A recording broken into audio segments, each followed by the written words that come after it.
Don't forget. Some things mustn't be forgotten. The shadow hunting me. I must hurry. My name is Daniel. I live in London at Mayfair. What have I done? This is crazy. Don't forget. Don't forget. I must stop him. Focus. My name is... I am Daniel.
19th of August, 1839. I wish I could ask how much you remember. I don't know if there will be anything left after I consume this drink. Don't be afraid, Daniel. I can't tell you why, but know this. I choose to forget. Try to find comfort and strength in that fact. There is a purpose. You are my final effort to put things right. God willing, the name Alexander of Brennenburg still invokes bitter anger in you. If not, this will sound horrible. Go to the inner sanctum, find Alexander, and kill him. His body is old and weak, and yours, young and strong. He will be no match for you. One last thing. A shadow is following you. It's a living nightmare, breaking down reality.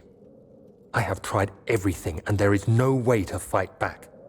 You need to escape it as long as you can. Redeem us both, Daniel. Descend into the darkness where Alexander waits and murder him. Your former self, Daniel.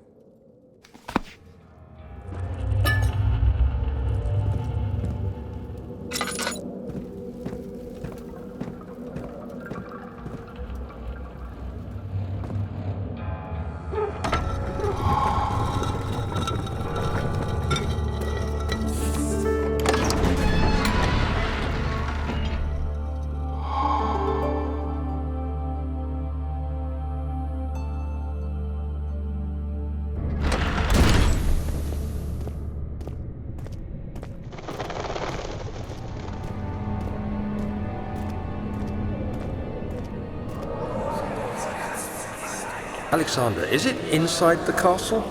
In a manner of speaking. Come, bring the lamp. You've been to the refinery, have you not? I don't believe I have. Is it connected to the... what did you call it? The inner sanctum. My most precious chamber, Daniel. And it lies well beyond the refinery. In fact, it lies beneath the very stone of Brennenburg.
There should be more coop racks.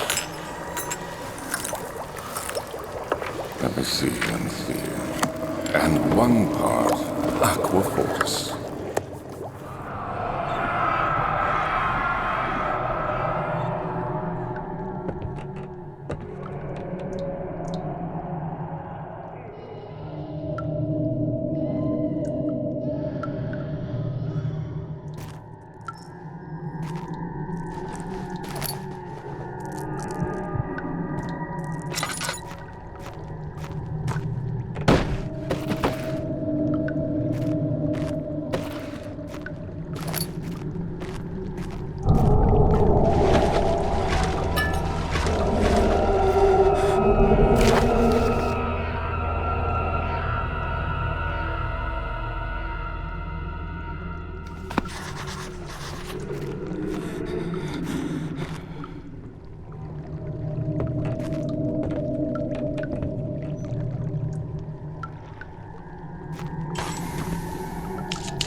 16th of May, 1839. The unflinching African sun has continued to plague our expedition, making it impossible to dig until dusk. How Professor Herbert managed to find the location in these vast plains of nothingness remains a mystery to me. When I asked him about the tomb again, he told me about the legend of Tin Hanan, the mother of us all. An interesting story in its own right, but I can't help feeling there's more. Later that evening, we uncovered a passage beneath the dunes leading to a sand-covered stone structure. The professor was confident it was the tomb we sought and ordered the others to clear the way late into the dark, cold night. Tomorrow, I shall lead the men into the ancient structure, hoping to reach the burial chamber. No matter what the professor is keeping from me, the dig should yield something interesting to take back to London and the British Museum.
"17th of May, 1839. My hands tremble as I write. I feel a need to document my tribulation, for I fear that my memory will fail me if I linger. Today, I took some men and ventured into the dark, ancient passage we uncovered. Our torches burned faintly in the murky air as we slowly made our way underground. The men were superstitious and fearful. They argued loudly, and I felt their strange language getting to me. I mustered my strength and yelled at them to continue down the slopes and broken steps. The crudely carved passage confused me. It looked much older than the 4th century structure we had expected. The twisting path emerged into a great antechamber. The walls were lined with statues unlike any I'd ever seen. Despite their unearthly quality, I felt a strange familiarity toward them, which haunts me still. At the far end of the chamber, a great slab of stone sealed off whatever lay ahead. I gave the order to raise it, and as I pushed through the narrow space, the heavy stone suddenly dropped, sealing me inside. I was trapped.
of the castle is old and hasn't been tended to for centuries. When the shadow arrives, it won't take long until things start falling apart. We're just buying time anyway. Let's do what we can. There isn't much to be done about the walls. We should reinforce weak structures.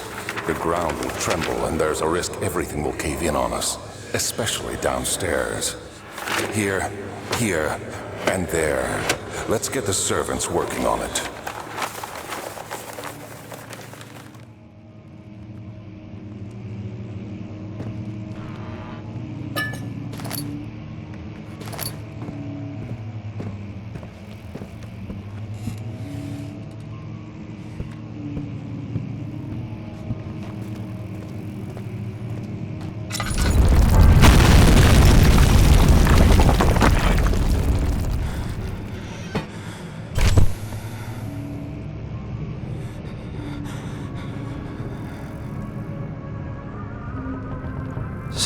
May 1839.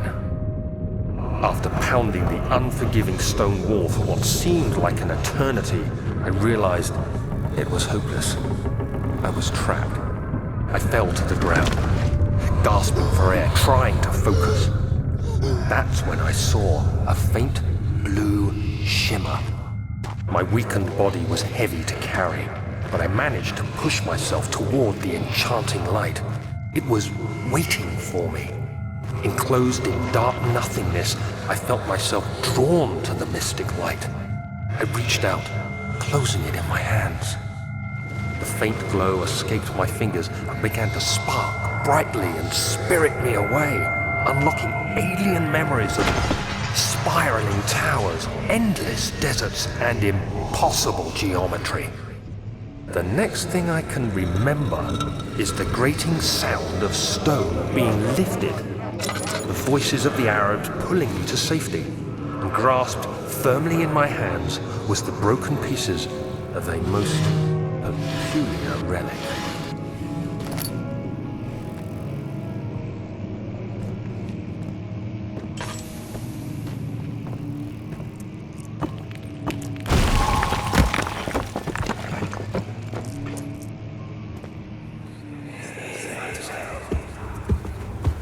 You have to be swift when you activate the first one. You hear that? If it stops, you'll have to start over. Isn't all this a bit excessive? You can never be too careful, Daniel.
did the Baron go?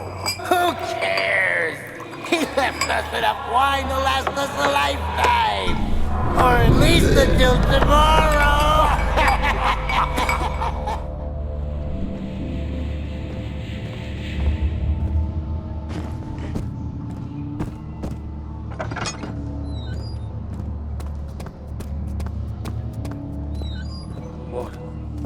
What is this place?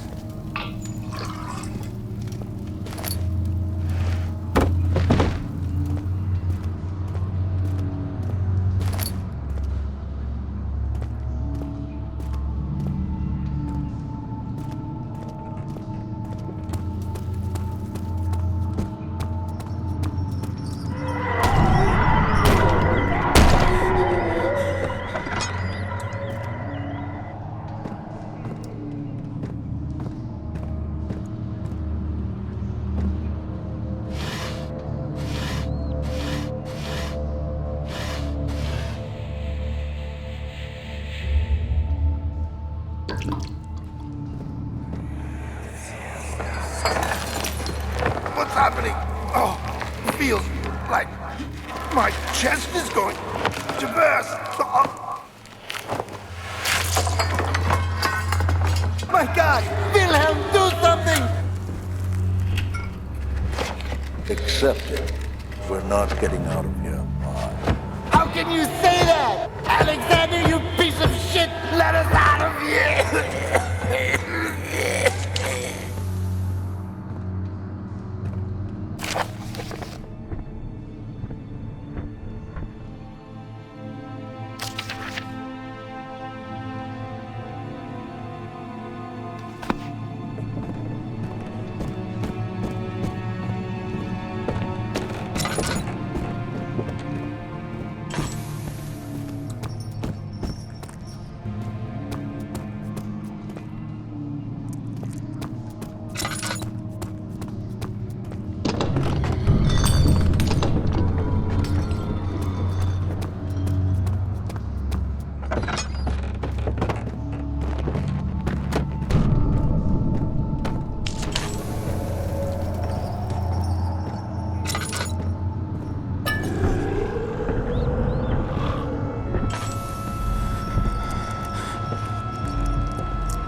It's cold.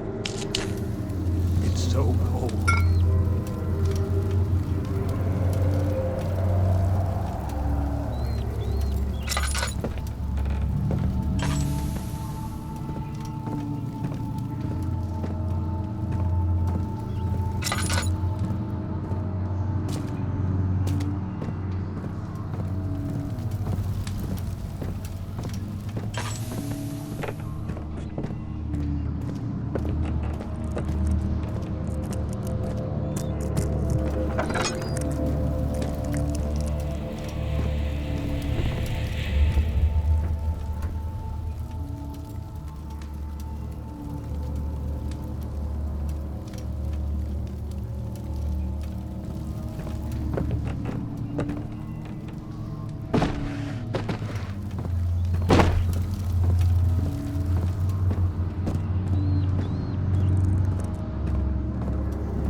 It sure is dark in here. Yes, and there's a good reason for it. But you can light the lamp now if you wish. What's the reason? For the darkness, that is. Stay close. Be careful not to stray. What's the reason? Why is it so dark? Pay attention, Daniel. It's important that you keep going straight and make sure not to stray.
June 1839. It's been more than a month since my last entry. After the event inside the underground chamber in Algeria, Professor Herbert insisted I return to England. He said he didn't want to risk forfeiting the entire expedition lest I took a turn for the worse. An excessive decision, in retrospect. But I'm glad it turned out that way. I found my journal this morning in the haphazard collection of things brought home from Africa. Next to it lay the broken stone orb wrapped in cloth. I tried to assemble it, but couldn't. The pieces wouldn't fit together, as if they weren't from the same object. Could I have imagined it all? Was there ever a complete orb?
you have to offer.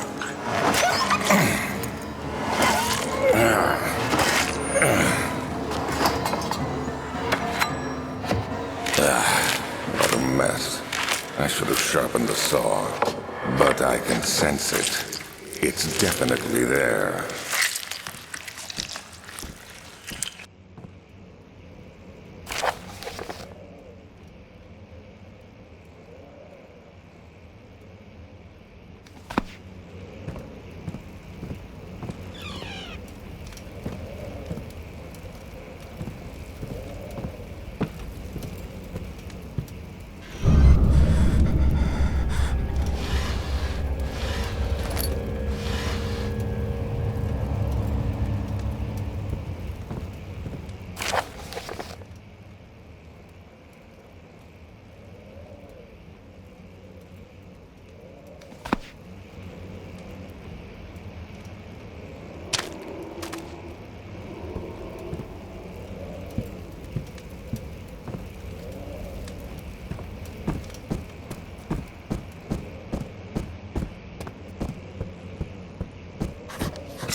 journal.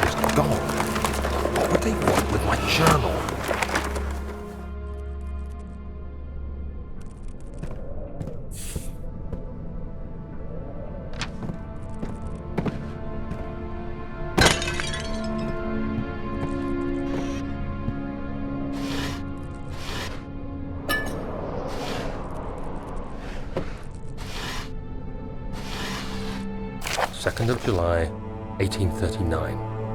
I received a letter today from the Algerian governor's office disclosing the fate of Herbert's expedition. About a week after my departure, Abdullah, one of the men traveling with us, returned from the desert. He was badly injured, as if maimed by a lion. The man rambled deliriously about the expedition being attacked by something horrible. The French quickly dispatched a search party to look for the expedition. After searching for days, they found the camp abandoned without any trace of Herbert or his men. Tomorrow, I'll retrieve the things they recovered from Herbert's tent at the customs house. I don't know what to make of it, but I'm worried for him.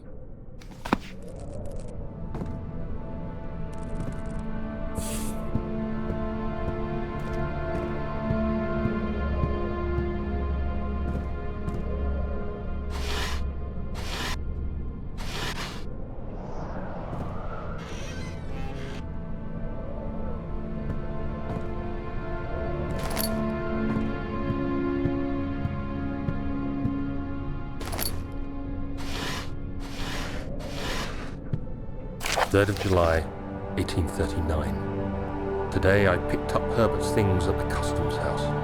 I dug through the trove of documents he had carried and found a log detailing the expedition. The nature of this text ranged from quick notes to colourful accounts of transpired events. I skimmed the pages, trying to figure out what might have happened.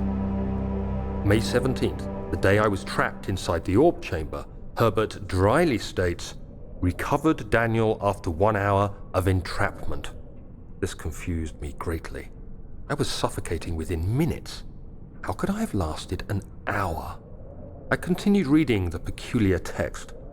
Herbert states his facts without judgment or passion, but suddenly I could read frustration into his text. He pushed his men to investigate the underground tomb, an effort which seems to have strained the minds of his men. Madness spread through the ranks, and Herbert had to take some extreme measures to continue. He finally visits the chamber himself, where he retrieves the orb to the surface. His account confuses me greatly. If he has the orb, what are those pieces in my drawing room?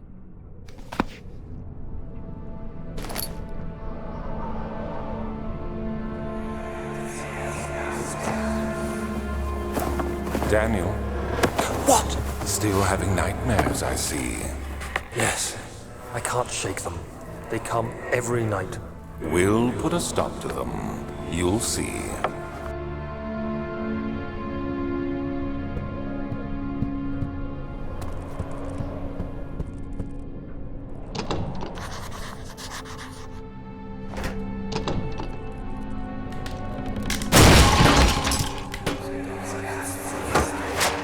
The key.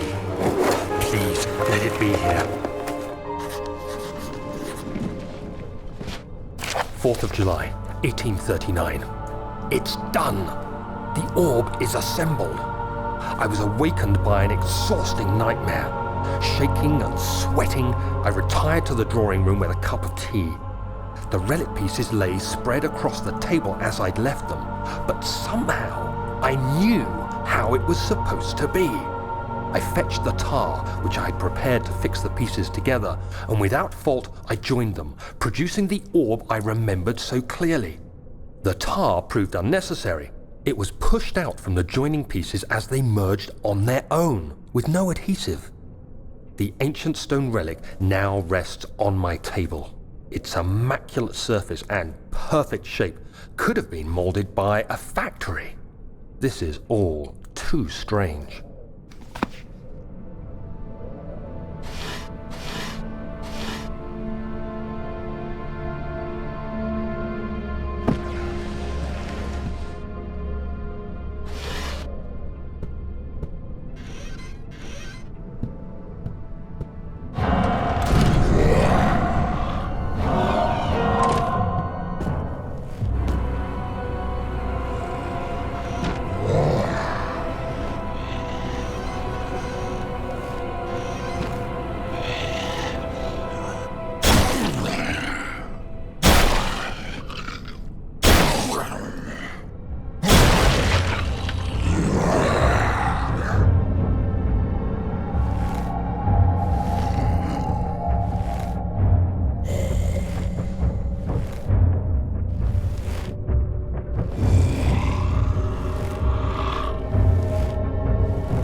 God, there it is. I guess it is a good place to hide it then.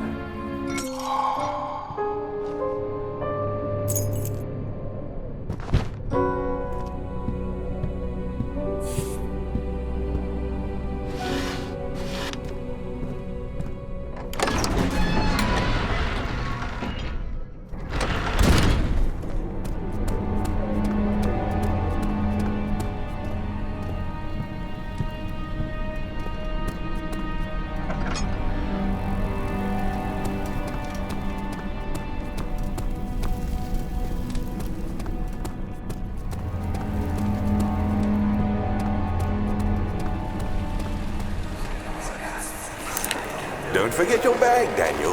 I won't, Herbert. There is no shame in using a parasol in the desert. As it happens, it's imperative to your survival. But it looks ridiculous. The shame will hurt much less than dying, I assure you.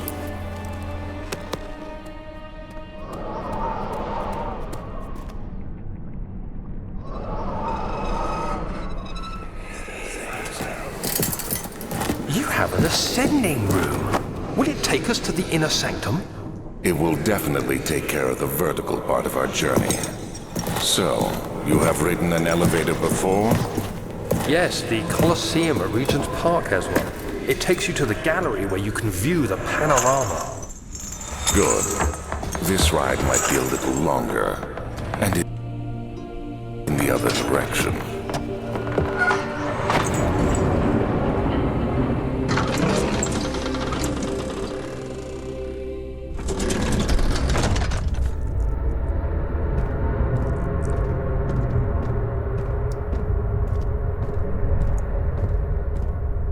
July 1839. Today I went to the university looking for answers. I was able to sneak into Herbert's office and pick up an address book along with some relevant textbooks. Professor Taylor at the Faculty of History was very helpful, and I managed to approach the subject of the orbs. The most interesting aspect was the prevalent trace they had left in our culture. The mythic orbs may in fact have inspired the globus cruciger, which so many royal regalia holds to this day. In ancient times, the orbs were held by priests as a symbol of the sun and its power. As I was leaving, I overheard a disturbing conversation. Sir William Smith, the geologist, was killed last night. Less than a fortnight had passed since I'd asked for his expertise. I know it's silly, but I can't help feeling responsible somehow.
July 1839. I've read every book I can find on the subject. While rich in legend and hearsay, my knowledge is lack for the insight I crave. I've sent letters to many in Herbert's address book and received answers of varying importance. Today, I got one which differed greatly from the others. From a baron in Prussia. He said nothing about the quaint stories of priests in underground temples. He didn't even mention them. He simply wrote, "I know. I can protect you. Come to Brennenburg Castle. Signed, Alexander." What am I to make of this? Protect me from what? Is someone after me? I looked up Brennenburg and traced it to the Prussian woods near the Baltic Sea. While being the least informative letter I've received, it causes me greatest distress and interest. As I write, my thoughts are drawn to my nightmares in which a most disturbing sound calls to me. A sound defying description. A voice from the void. The last few weeks have been awful, with so many sleepless nights dreading a repeat of those horrid dreams. Tomorrow, I shall visit my physician, Dr. Tate, in hope that he can provide me with sedatives to help me sleep.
July 1839. How has this escaped me? They're all dead. Limbs scattered, head split down the middle, their skin flayed as if boiled. I feel like I'm falling into myself. What's happening? Sir William Smith, Professor Taylor, now Dr. Tate. Is it following me? How can it not be? It's the damn thing I brought from Africa. Something is after me. I have no choice. but to trust the Baron. He better know what he claims. If he is wrong, I suspect he'll regret it as well.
Let me go!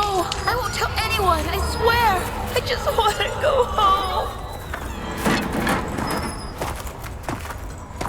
No! Get away from me! Leave me alone!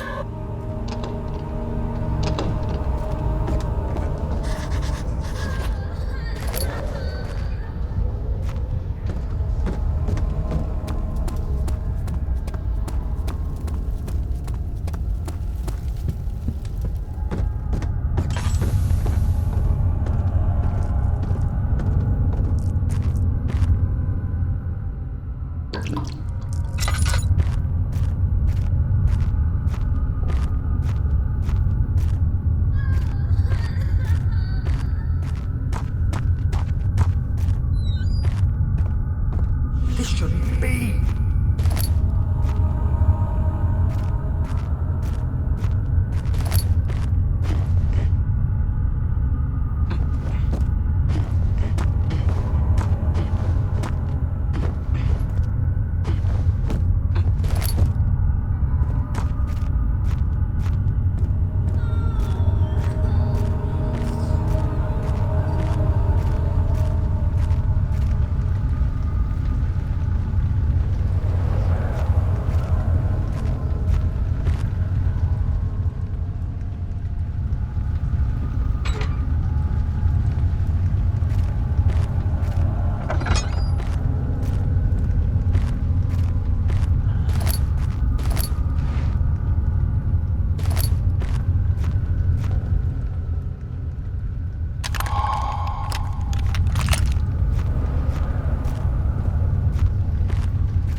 Come, this way. What was that? Forgive me, I should have warned you. One of my responsibilities as a Baron is that of a prison warden. This is where criminals are locked up. Like a dungeon? Very much so. Come, don't linger.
Where is she? Where did she go? No, I won't tell. I'll never tell you. You're just making things worse. Look, this is no place for a young girl all by herself. She could be hurt or worse. There's no telling what horrors await down there.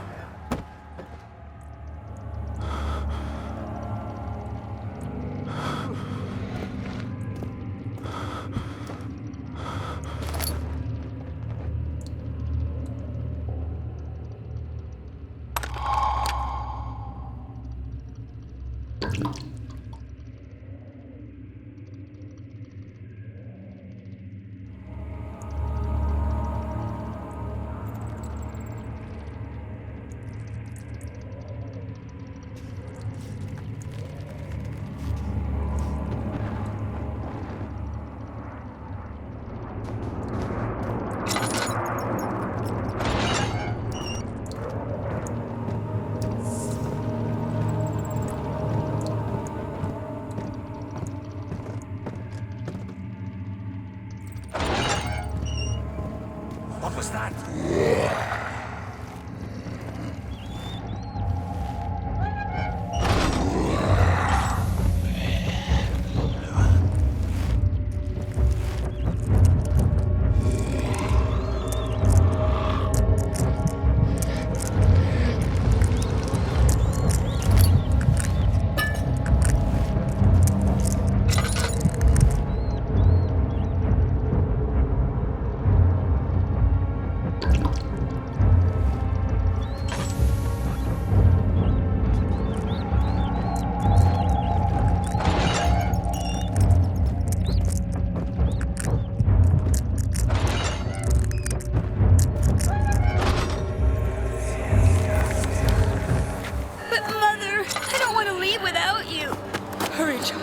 You must go. Find Gabriel, the Outrider, and tell him to alert the King's men. No, you come too. Please, we don't have time to make the hole any wider. But... Someone is coming. Hurry! I'll cover the hole with a bed. Everything will be fine. I promise you.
Of August, 1839. I have arrived at the village of Altstadt.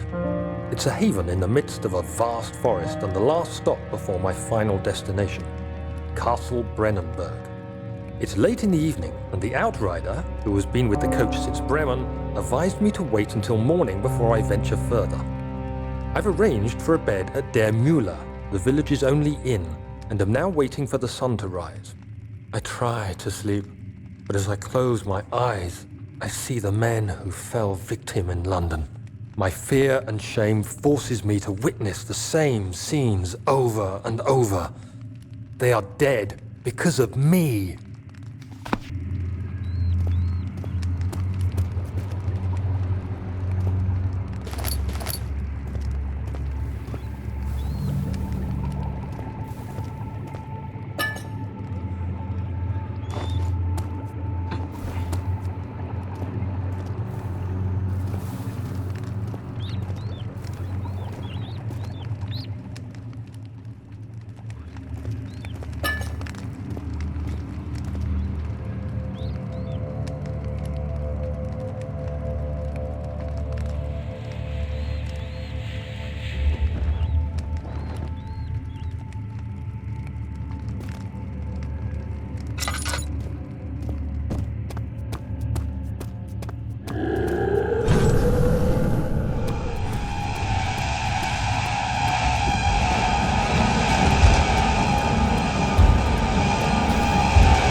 3rd of August, 1839. I feel like I have fled the world and all its worries. Brennenburg is a majestic creation perched upon a forest-clad hill with towers reaching well above even the highest pine trees. Following the winding road leading to the gates gives the impression of discovering something forgotten, as if journeying with Marco Polo to the hidden Xanadu. Alexander, the Baron, is a peculiar but gracious man. He seems well versed in worldly matters and is not at all as eccentric as I assumed. My room is exquisite, and I'm confident that no hotel for miles could even hope to match it. As the sun sets on Brennenburg, its fairy tale varnish turns to an eerie gloom. Alexander's strange servants are never far away. They are a quiet lot, and their behavior could only be described as skulking. Alexander seems pleased by my presence. As he puts it, it seems like I got here just in time.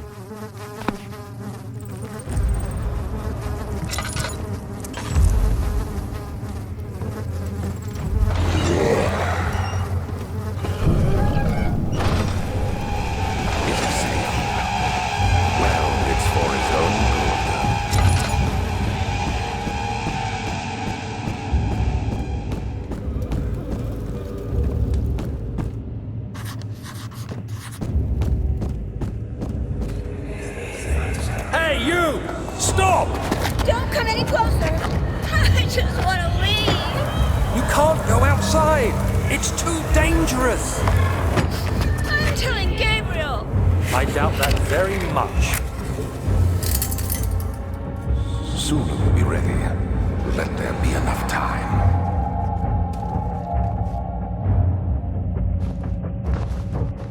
He escaped? Where is he now?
August, 1839. The nightmares woke me in the early morning, and for a moment I forgot where I was.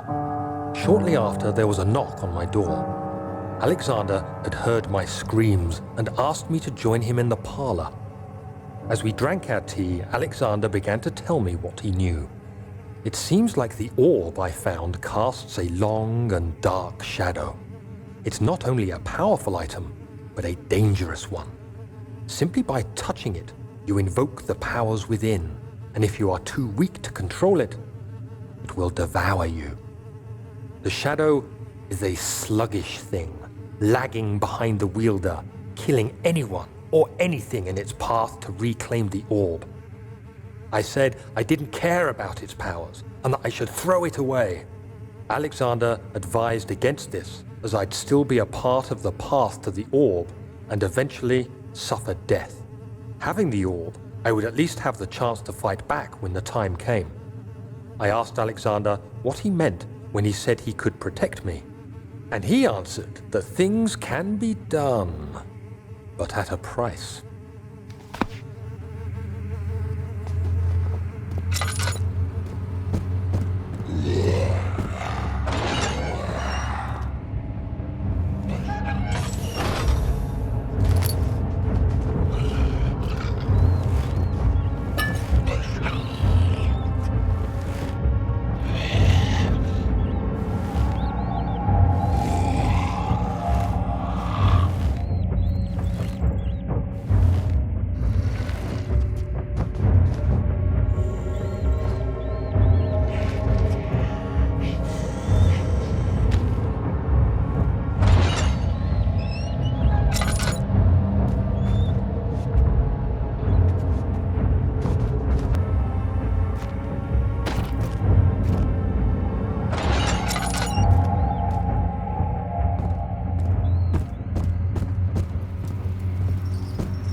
So you used the drain sewers as a means of transport?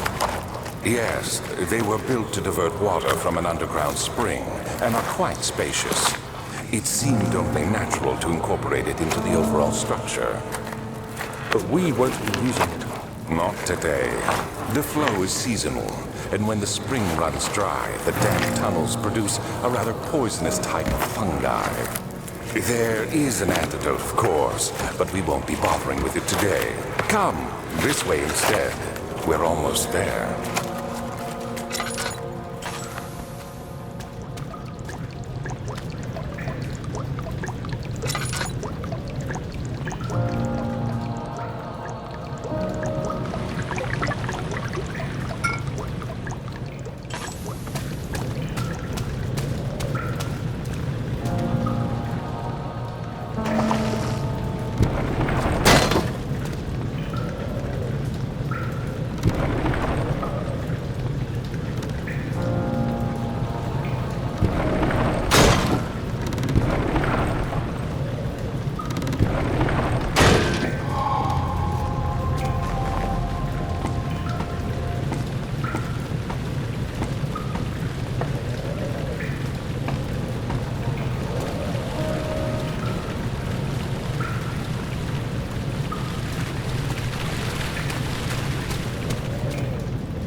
Did we find this place? An old friend back in Algiers gave me a map.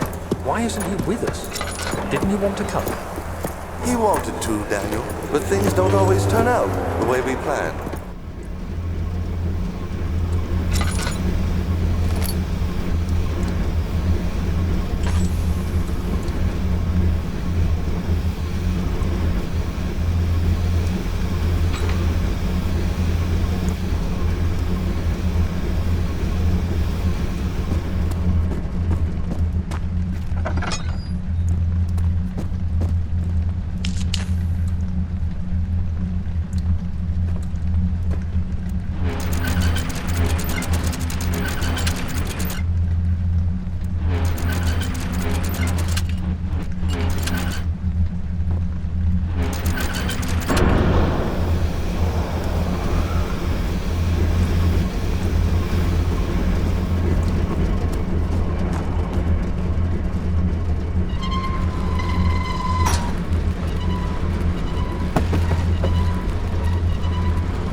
Is that you? What are you doing?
serving water from the spring.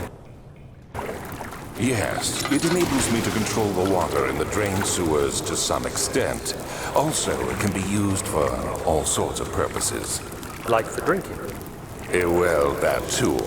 But mostly to run different machines. Ah, like water mills. Exactly.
August 1839. I could never be certain until today that I was on the right path. Using my orb, Alexander managed to channel its power unto us. The inner sanctum flared with blue, fiery light, and I could feel the same things I felt in the dark chamber in Algeria. It was like standing in a mad whirlpool of impressions. It was terrifying. But Alexander kept calm and wielded strange tools of science in order to tame the storm. Suddenly, the blue light was stained by strains of red, and the walls burst with pulsating tissue resonating with the scene. Alexander quickly covered the orb in some cloth, and the unspeakable thing vanished. Apparently, the orb's shadow is closer than Alexander thought. He said I should prepare for a warding ritual tomorrow. I'm not sure what he expects, but I have a bad feeling about this.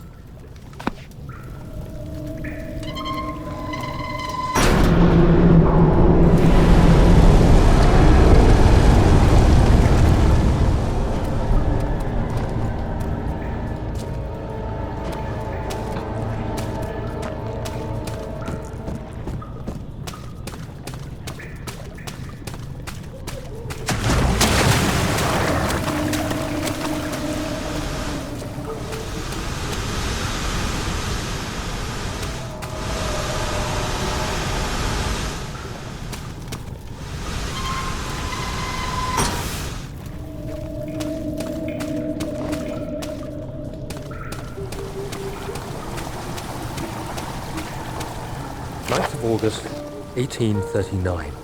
It is still early, and Alexander is busy preparing for the ritual later today. Seeing him this worked up makes me question why. What does he stand to gain? I realize he is curious about it all, but surely there must be more. Is he so foolish he will attempt to tame the power of the orb? I must admit that yesterday, when Alexander flooded the inner sanctum with blue light, I realized we had but graced the orb's true potential. This might turn out to be more than escaping a creeping shadow. It might be the beginning of something truly extraordinary.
Do you see, Daniel?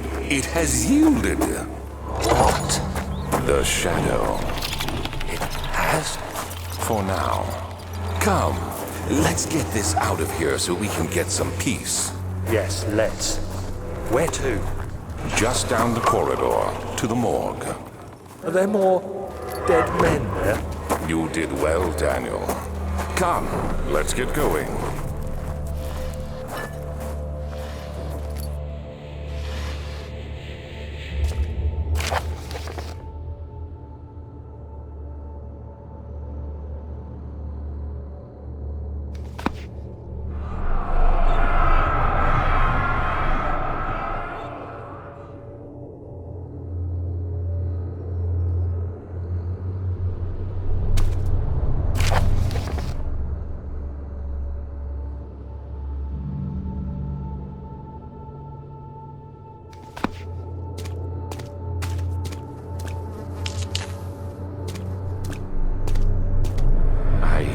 Breathing, Daniel. Do you hear me? Have you changed your mind?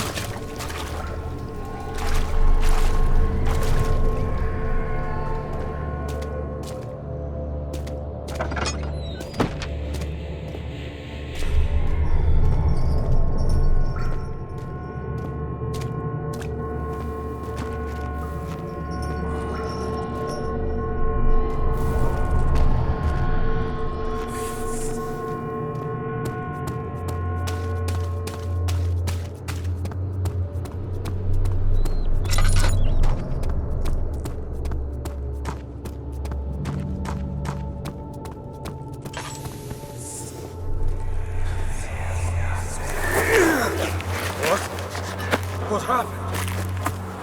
Why are all these dead? Where am I? What's happening? Help! Anybody! Help!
What's happening? What are you doing? Let me go! Please, don't take me! Nobody ever returns!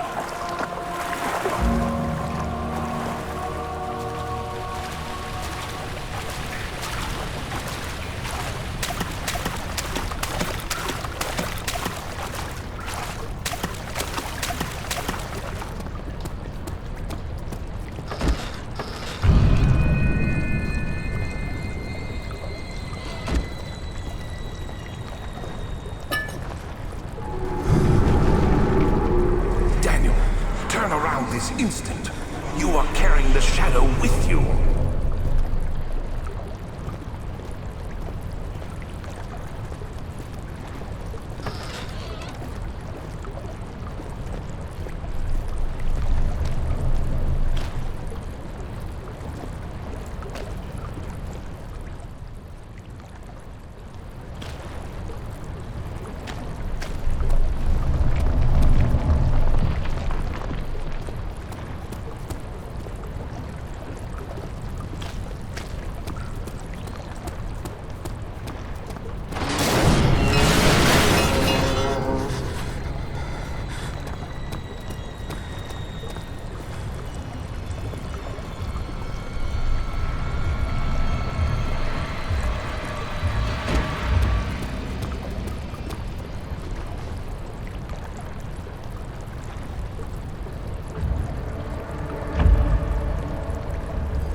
August 1839. I can't stop sweating and shaking. The warding ritual was not something of a sane mind. I did not even realize the dungeon was still in use. Alexander had his servants bring one of the prisoners, a murderer, he told me. Alexander made all the arrangements, but he said I had to perform the ritual in order to have the right effect. The shadow could be led astray by the blood of another. Killing the man would provide us precious time. What else could I do? Alexander said it had to be done. He is saving my life. I don't have the luxury of argument.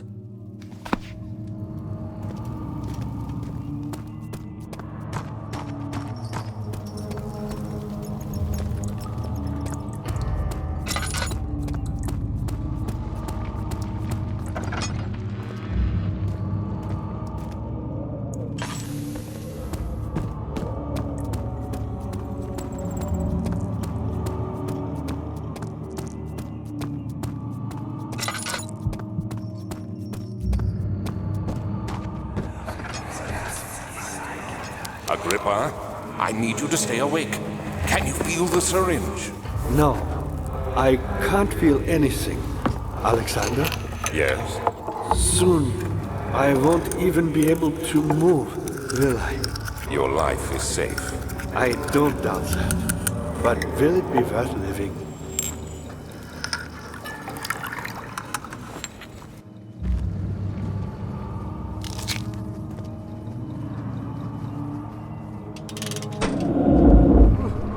Thank you. You have my gratitude. My name is Agrippa. Who might you be? Daniel? Like the prophet thrown into the lion's den? Tell me, are you among the lions, Daniel? You want to stop Alexander? Oh my, so Babylon shall fall, you say? You worry too much. Alexander is toothless without an arm. He has one. That's not very promising at all. The sanctum is basically impenetrable, but guess why not? It could be breached by another, but Alexander broke his, my own, a long time ago. Really? Well, if you tell the truth, by all means, seek out the pieces of the broken wall and mend away. I believe he uses them for torture now. They practically leak madness, which is quite useful, I understand. There should be 6 of them. Look around the choir and the transept. You should be able to find them there. Help me. Oh, the switch.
I know this.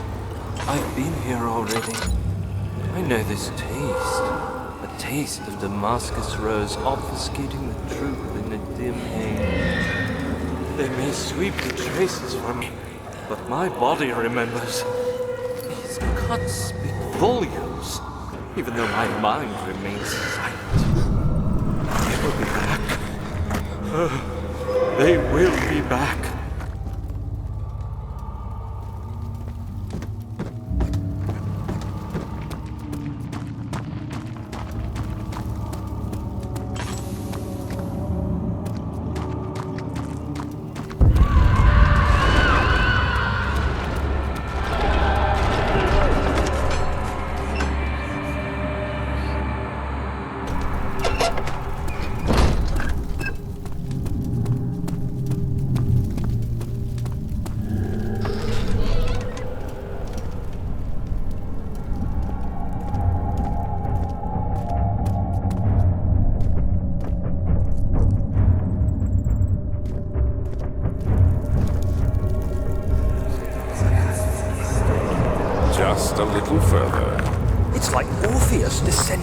underworld. Are you hiding something? What do you mean? Never mind. Your intuition is remarkable. I'm not sure I'm following. It doesn't matter. It's just a myth after all.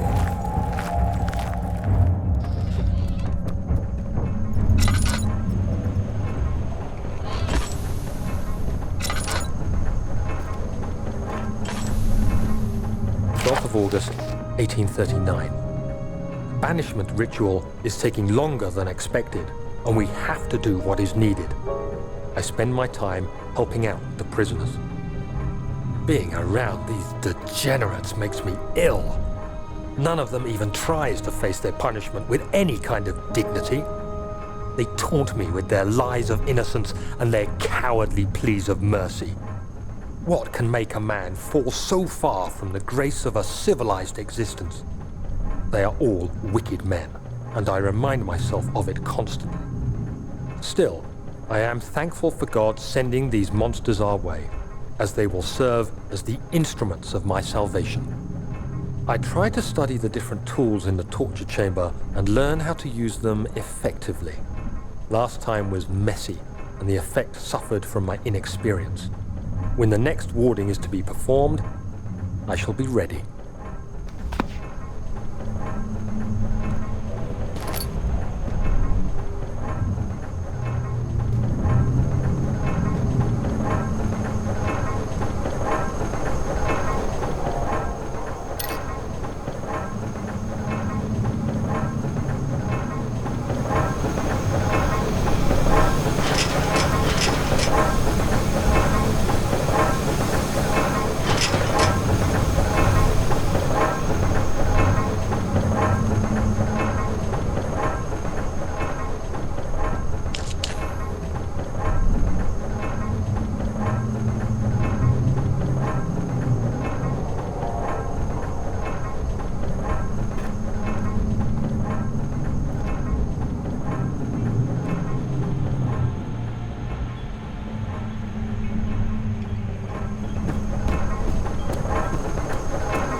These cells are meant to hold prisoners who are under treatment. The people you send for will end up here. Remember that the confinement itself works as a preamble to the torture, and you should pace yourself. Don't take anyone before they are ready. Understood. Sounds from the torture chambers are shuttled in through those pipes in the ceiling. Manage your victims well, and let one prisoner's pain instill terror in his cellmate.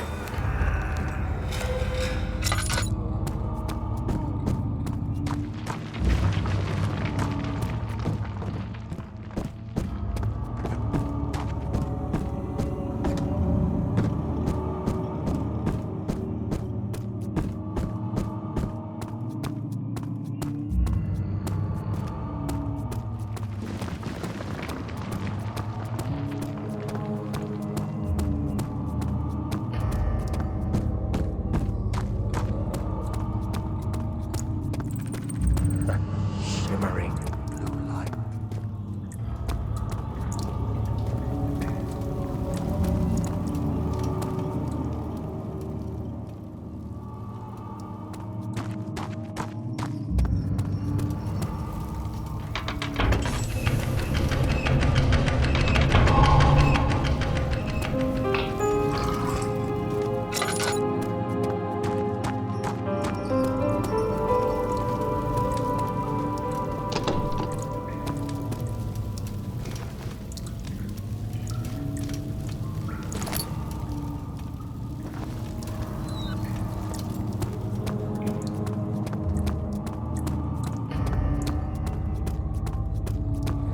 Daniel, you have gone too far.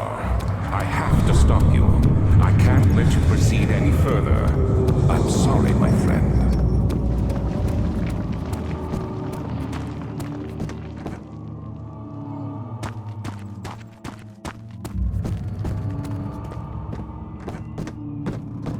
Daniel, I hate to bother you further, but if you're really going after Alexander, would you consider taking me with you? I know it's... I mean, look at me. But if you find anything concerning a man named Johann Wein, would you please bring it to me? I believe he was working on a way to help me. A recipe for some sort of potion, a tonic to free me from this husk of mine.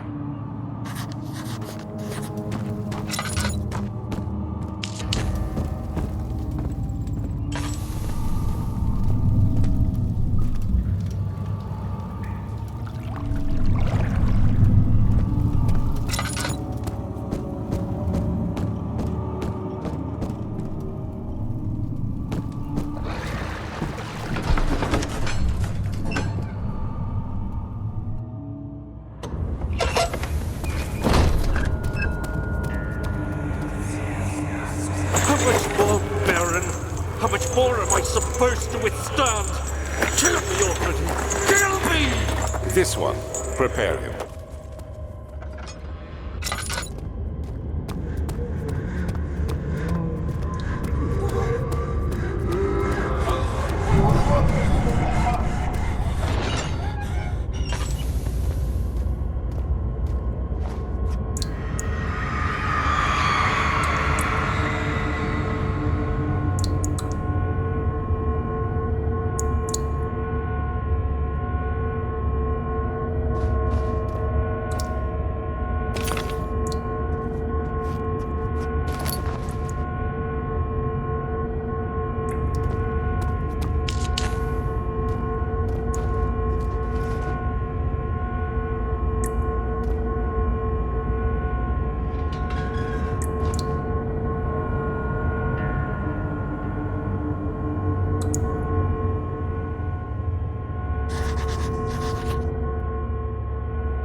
cradle is ready. Good.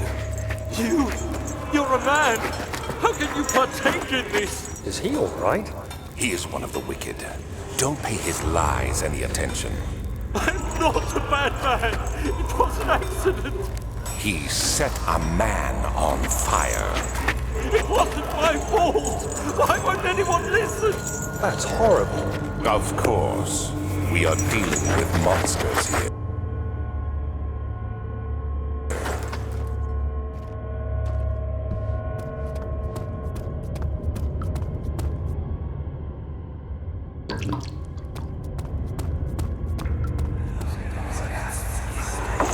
No, please.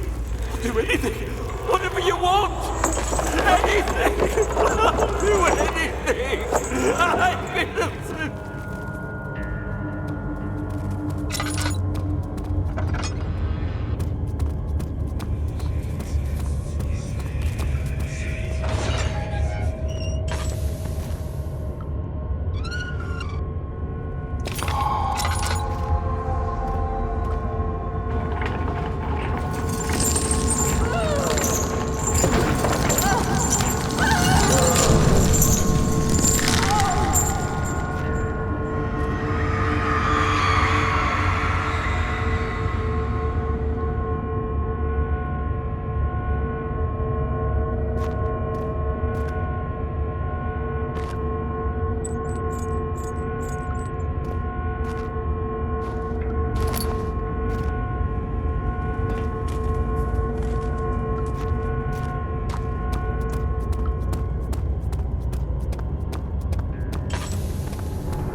you again. You seem to have found all the options.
August 1839.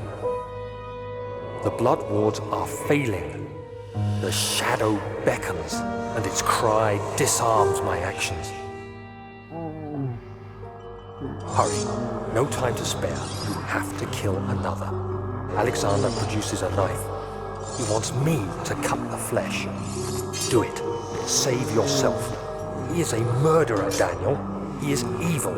A cold-blooded killer. Hurry. Alexander, you must let me be. I have to concentrate. Take the man, cut the lines, cut the flesh, watch the blood spill, let it come. Please, I didn't do anything. Take the man, cut the lines, paint the man, cut the lines. Please, the man cries.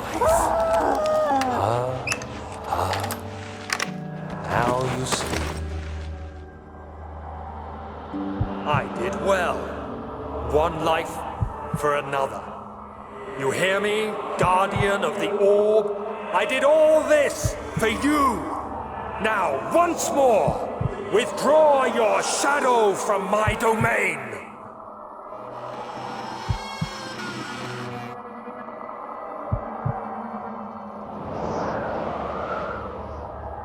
Alexander, there isn't much time. I can feel it. We must act swiftly. I will do whatever it takes.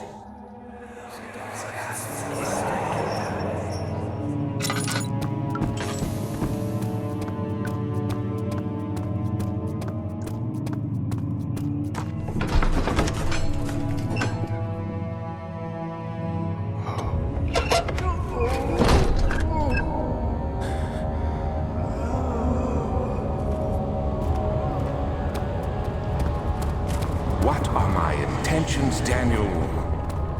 Salvation.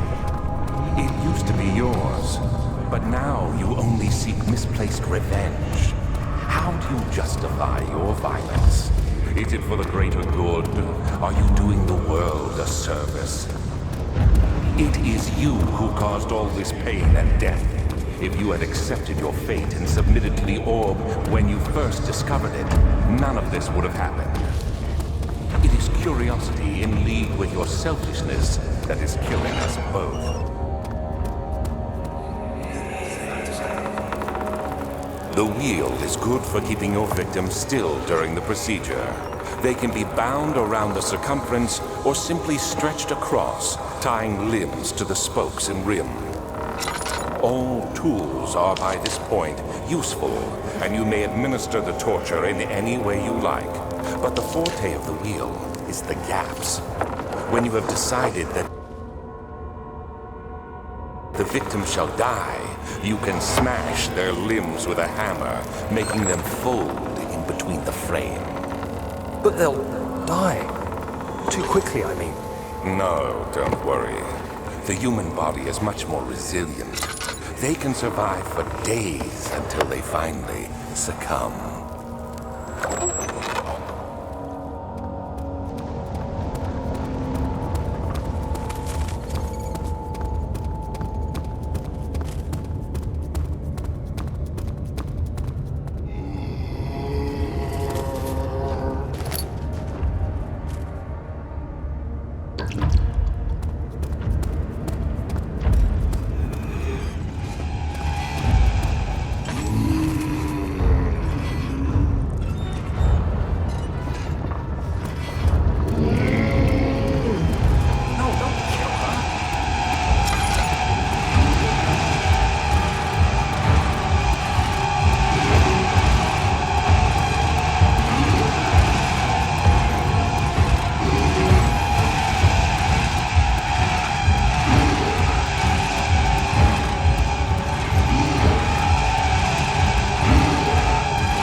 Against you, Daniel. We are so very much the same, you and I. Did you really drink from the amnesia mixture? It does explain so much of your behavior. You never did finish what you set out to do. You talked about redemption, how you would face the orb's shadow and save our work, and me. I will grant you another chance to redeem yourself. You can wait here and stop the shadow. Thank you, friend.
August, 1839.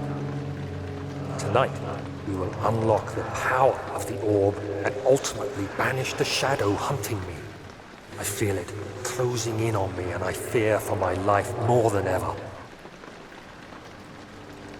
Just outside Altstadt lies a small settlement where Zimmerman, a dairy farmer, lives with his wife and 3 children.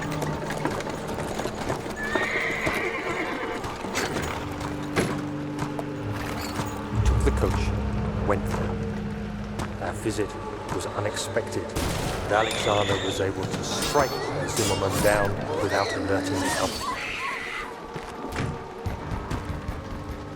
As he went to take care of the farmhands, I began to look for the children.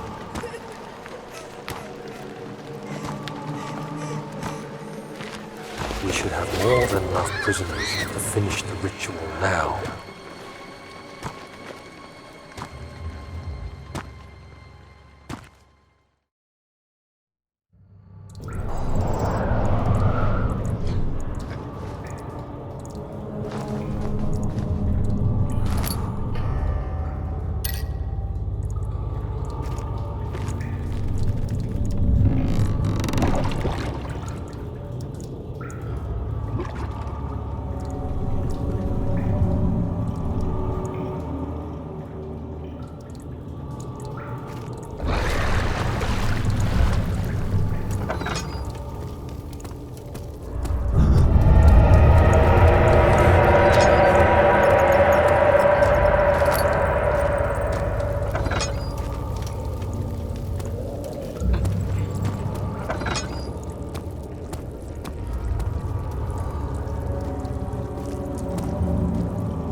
castle trembled and I could hear the chancel collapse. The laboratory might be accessible. Quickly, office ahead! And then, whatever happens, get me through that gate.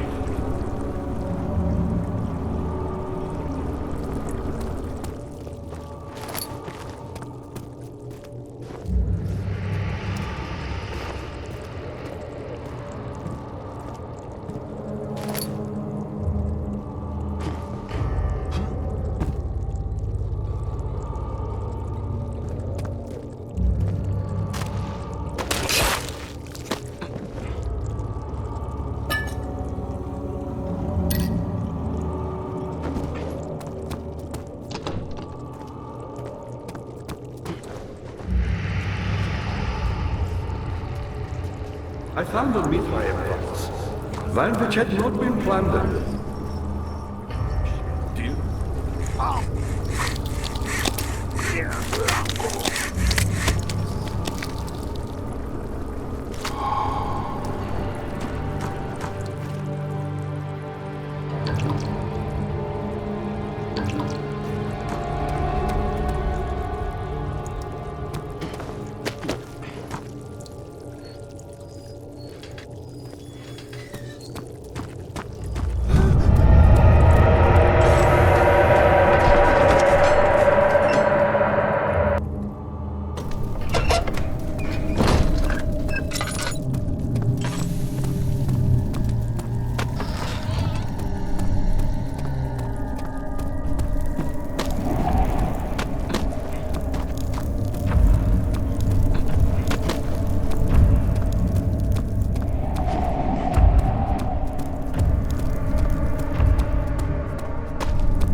1339. It's not fair. I'm not to blame. I've been manipulated by that demon. He played my guilty conscience and duped me into facing the shadow alone. That vile, conspiring man. He expects me to meet my death as he steals power beyond imagination? Alexander, I will kill you for what you have done. If only the shadow had caught me in London or Algeria, I wouldn't have to suffer this humiliation. You made me a murderer. A monster. And now, I merely await my death. I am too weak to press on.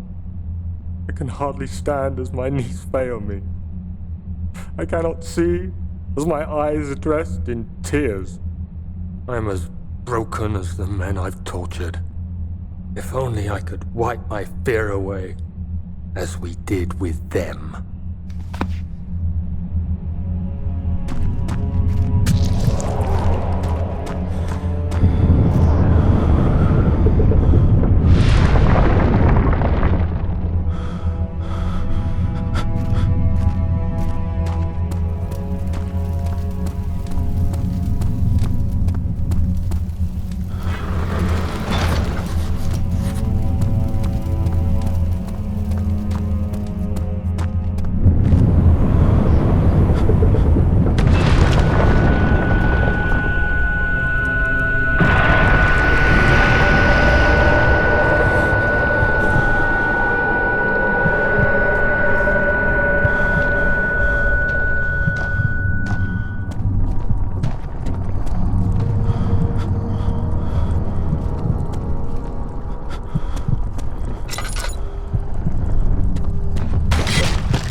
Wondering if you were going to show up.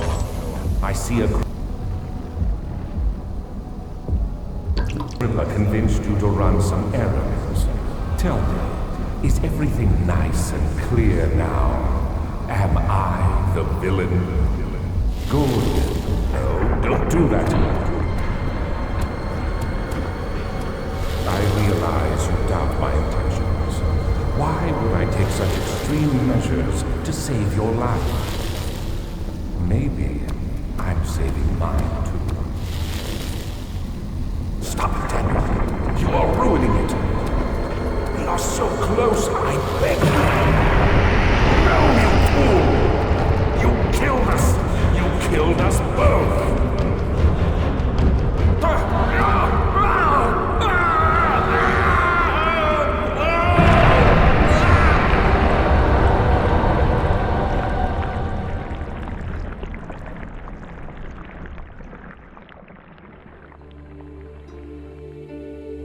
It was my greatest triumph, and I never looked back.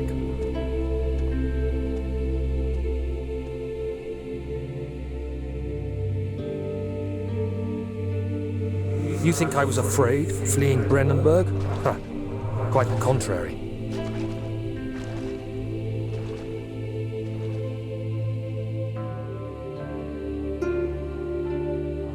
I knew it was my purgatory. Hellfire made to wash away my sins.